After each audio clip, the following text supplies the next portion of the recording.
বোকা মোনালিসা এবার নিজের বোকামিতেই নিজের প্রাণপ্রিয় মুক্তিমাসির সমস্ত কুকীর্তি ফাঁস করে দিল বিহানের সামনে। হ্যাঁ বন্ধুরা, কম্পাস ধারাবাহিকের আগামী পর্বতে আমরা ঠিক এমনটাই দেখতে চলেছি।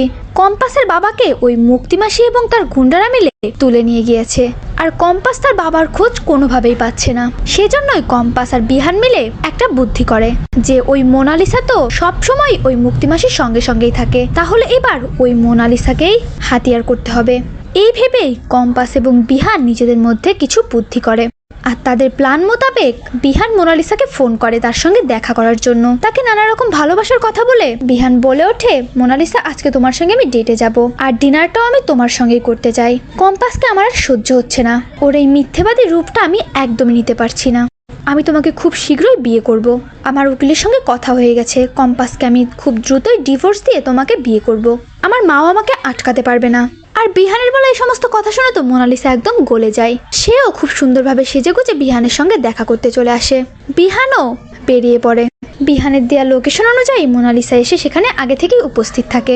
এরপরে বিহান দ্রুত মোনালিসার কাছে যায় এবং তার সঙ্গে ভালোবাসা নাটক করে তাকে গোলাপ ফুলও দেয়, যা দেখে মোনালিসা আরও গলে যায়। এরপরে বিহান শুরু করে তার মেন প্ল্যান। সে মোনালিসার সঙ্গে অনেক ছলচাতুরি করে মুক্তিমাসি, অভিজ্ঞান্ত এবং অখিলেশ চৌধুরী সমস্ত কথা একে একে জানতে চায়, আর মোনালিসাও বিহানকে বিশ্বাস করে সমস্তটা একে একে বলে দেয়। এমনকি এটাও বলে দেয় যে কালকে সে এবং মুক্তিমাসি দুজনেই কম্পাসদের বাড়ির সামনে গিয়েছিল, তবে এরপরে আর সে ছিল না সেখানে। তবে মুক্তিমাসি গিয়েছিল কম্পাসের বাবার কাছে। ঠিক তখনই বিহান বলে ওঠে, আর সঙ্গে তোমার দাদুরও। তাই আমিও চাই মুক্তিমাসিকে হেল্প করতে, কম্পাসের বাবার থেকে ওই ফর্মুলাটা কেড়ে নিতে। তুমি বরঞ্চ মুক্তিমাসির কাছে ফোন করে খোঁজ নাও যে মুক্তিমাসি এখন কোথায় আছে, আমিও তার সঙ্গে দেখা করব। বোকা মোনালিসা বিহানের কথা বিশ্বাস করে ওই মুক্তিমাসিকে ফোন করে এবং তার থেকে লোকেশন নিয়ে নেয়। বিহানও আর দেরি না করে সঙ্গে সঙ্গে কম্পাসকে মেসেজ করে ওই লোকেশনে যেতে বলে। এদিকে বিহানও পুলিশ নিয়ে সেই লোকেশনে পৌঁছে যায়। সেখানে পৌঁছেই কম্পাস এবং বিহান দেখতে পায় মুক্তির সমস্ত ভয়ঙ্কর রূপগুলো।